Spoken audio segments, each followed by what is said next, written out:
Sinyo si Akata daw ang pinapatamaan, dalawang veteranong halimaw sa beat, nagpasiklab, at EJ Power binigyan ng payo si Shernan.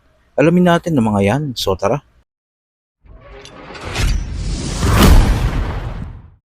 After nga ma-upload ang labang Shernan Husky vs Cripply Topper, nag-post si Sinyo at tila meron itong pinapatamaan. Ayon sa post ni Sinyo, dapat daw kayang manindigan ng isang battle MC sa mga sinasabi niya sa battle. Huwag daw silang magtago sa salitang battle lang. Napakasupot talaga ng palusot na battle lang po, kaya daming battle MC na nagiging coops. Alam kasi nilang makakapagtago sila sa salitang yan, dalhin nyo yung angas nyo hanggang pagbaba nyo ng stage, hindi titiklop na kayo pag off-cam na. Sa post nga na ito ni Sinyo, maraming napaisip kung sino ba ang pinapatamaan niya. Pwedeng si Apex dahil sa mga sinabi nito kay Enigma at sa Flip Top noon na naging bunga ay hindi na siya tuluyang nakabattle sa entablado ng Flip Top. Wala nang paki si Arik sa kultura kasi meron na siyang anak na binubuhay. Pero mas malaki ang posibilidad na si Akata ito dahil sa presko ng Accents Battle League. Sinabi dito ni Akata na pag battle lang daw. Huwag daw dalhin hanggang sa totoong buhay. Dapat daw kaya mong maging kupal sa isang oras sa pakikipag-battle. Pagtapos nun wala na. Sinabi pa dito ni Akata na huwag daw gumawa ng liga kung iyakin. Wala naman siyang sinabi na pangalan. Pero mukhang si Enigma ang tinutukoy niya dito. Siguro sa battle rap na lang in general, no, na parang tingin ko dapat wala sa battle rap yung respeto sa LGBT community, pero dapat wala sa battle rap yung gagawa ka ng battle rap tapos ikaw mismo iyakin ka, bating. Yun yung dapat yung wala sa battle rap. Tapos ang nasa battle rap, yung tangina kahit anong sabihin sa'yo, pag uwi mo, hindi na ikaw yun. Yung tangina sinabi lang yun dun eh. Hindi naman niya alam yung araw-araw na buhay ko eh. Dahil mga ganong mindset. So, yung tingin ko yun yung mga battle rapper talaga. Yung kayang makipagkupalan ng isang oras todo. Tapos pagbalik sa bahay, ibang tao. Ganun. Para trabaho lang, hindi yung battle rapper ka 24/7. Pangit yun. Maaalalang isa din si Akata sa tumira sa Flip Top at kay Enigma. I don't even care anymore if this league is into its last days. Ako mismo, ayoko nang magstay because for me, this is a whack place. Sa kabilang balita naman, nagharap nga sa Spityo Bars si Mastapit at Damsa. Dalawa sa halimaw pagdating sa beat.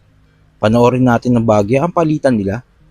Yung ako ay binabasta-basta kahit patong masta di makakatsamba kahit konting tsansa ay walang pag-asa lalangoy ka sa sarili mong dugo like pasta. Correction lang, di ako taga-dasma San Pedro, Laguna to kaya malalasma. Bibig ko may pasma, ikaw merong asma. Ito'y marka kaya ka nagkaroon ng karma. Para malasay tama kahit pabalik ta rin. At pag ito pinagana tsak babaliktad ka rin. Di na para ihambing agwat ang ating narating. Ikaw yung tipo ng pulutan lamang sa'kin na kambing na bilakukan. Oo ako na nalalamunan. Tingin mo mananalo kapag tayo nagsuntukan. Huwag mo kong susubukan, matagal na akong subok. Kung di lang kita kumpare, kanina pa kita sinuntok. Pero joke lang yun, pare di ako pikon. Gusto mo kiss pa kita kapag sa'kin ka lumingon. Ngayon mo nga sabihin sa'tin ako yun di tatagal. O friendly battle lang to pre, huwag maihisa sa lawal. Huwag ka nang umatungal, bakal agad ka ng busal. Kasi paaso-aso ka at yan sa'yo ay natural. Nagkamali ka ng sugal, hindi lang to best line. Pag sinalwat ka lang kita aabot ng 10 times. Ang malas mo, ngayon tao tayo ang pinagsabong. Pistula makagago laban dito sa kulaong. Sabay na makabagong, tula na pang ararong. Trilyonaryong nagra-rhyme lang yung pangalan sa kabaong. Balat at malupit, alam mo naman kapag ako na lumalapat. Humahagupit kahit tumigit ay di mo maaawat. Kayo mo sabihin ikaw ang pinakabihasa sa ganitong estilo. Paano aabot sa masa to dito nakasakay na sa tubibo. Iho dito, walang biro, ista ko sa paborito. Kahit sino sinyorito, pahihilo like kaching. Tatarakan ng kutsilo tong umaas ng korsilo. Pues lakad ng paluhod at sumunod sa aking anino. Ano, di mo pa rin kuha o nagtataka ka pa. Iniisip mo pa rin talagang mas kakaiba ka. No, hindi mo pa rin gets, di na ako magtataka. O sige pre, parinig na lang ulit nung luma mong kanta. Dali.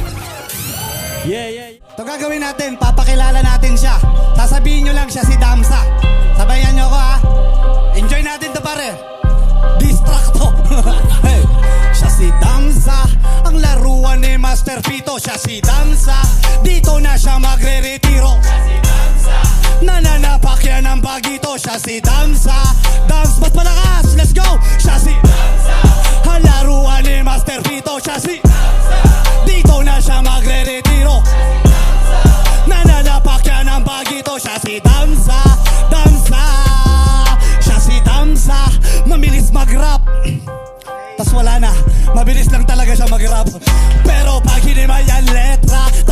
walang kwenta. Parang baguhan kakita, edad na siya ng 50. Tuturuan kita mag-rap na parang meron kang pakpak. Kaso nga lang bawal sawak, nananapak ng patpatin. Tangina mo idol, ganun ka pala katapang. Dahil tunay biglang nawala na ang aking paggalang. Magmamano ka kay tatang na meron tangan na bakal. Ako ang magbibigay direksyon sa iyong pag-aaral. Kung wala kang natutunan sa flip top o bahay katay, sunugan o PSP sa speech o bas magkakalatay. Kung gusto mo naman suntukan, pwes kabitan nyo kami ng gloves. Di kasi akay nutol, nabubutas ng aking abs. Tinalo na kita sa flip top, di pala dala. Talagang di mo ako kaya pre, may beat ba no wala. Siya si ang laruan ni Master Pito. Siya si dito na siya magre-retiro. Nananapak siya ng bagito. Danza, siya si Danza. Ang laruan ni Master Pito. Siya si dito na siya magre-retiro. Nananapak siya ng bagito. Siya si Danza, Danza. Yeah! Kung gusto nyong mapanood ang full video ng battle, bisita lang kayo sa channel nila na Spityo Bars o click nyo yung link na ilalagay ko sa baba. At sa huling balita, nireview nga ni EJ Power ang labang Apex vs Shernan na nangyari sa Gubat 5 taong 2016. Para nga daw kay EJ Power, ito ang pinakamalakas na battle ni Shernan. Makikita nga na tuwang-tuwa si EJ Power sa mga jokes ni Shernan. Sabi ng pulis, nakita mo ba yung nangyari? Opo sir, nakita ko. Ano gamit na baril ng suspect? Ano po bang tawag sa baril nyo? Eto ba? Ang tawag dito 45. Galing pa to sa lugar ng Sweden. Parang ganyan yon sir, mahaba lang ng konti, siguro 46 o 47. 46 o 47, di mo pa ginawang 48 para nasulit mo ang iyong katangahan. Siguro pag nakakita ka ng shotgun, tatawagin mong 50, putang ina naman. Ayon nga kay EJ Power, sana daw ibalik ni Shernan yung gantong estilo niya na hindi pilit magpatawa dahil dito ay mas effective siya. Dahil sa mga nakaraang battle niya daw, napansin ni EJ Power na pilit na yung pagpapatawa ni Shernan at nagiging OA na nga daw ito. Manner. Nakakamiss yung gantong Shernan. Ito yung nakakamiss na Shernan na ang simple, may storytelling pero ang simple. Parang yun yung mga jokes na na likha talaga ng mga author. Lumilitaw din dito kay Shernan yung pansin ko ay Shernan, pag hindi niya pinipilit yung pagpapatawa, mas nakakatawa siya. Unlike yung alam mo yun, eto, hindi siya slapstick dito, parang natural yung pagiging nakakatawa niya dito. Yung gesture niya, tsaka the way niya i-deliver, yun yung nakakatawa. And yung mismong yung mismong material niya, nakakatawa din. Kaya, sobrang epektibo. Pansin ko kasi sa mga ibang battles ni Shernan, yung parang, minsan pinipilit niya na yung pagpapatawa. Mas hindi na nakakatawa. Parang, alam mo yun, parang umu-OA na. Yun yung na-conclude ko na mas magiging nakakatawa pala yung material kung natural mo lang siyang i-deliver. Hindi mo na kailangan magpaka-slapstick, hindi mo na kailangan kumilos ng OA. Hawak nyo ang puwit, hawak ko sa lapi. Sa bawat galaw ko kayo'y natitigan. Hawak nyo ang puwit, ayaw nang bitawan. Pag sahod ay muling tatawag pag nalibugan. So kayo ba mga quiz, gusto nyo na bang ibalik ang dating Shernan? O mas gusto nyo yung estilo niya ngayon? At sa post ni Sinyo, anong reaksyon nyo dito? Kung ano man sa loobin mo, comment mo lang sa baba. Mapag-usapan natin yan. So yun lang. God bless.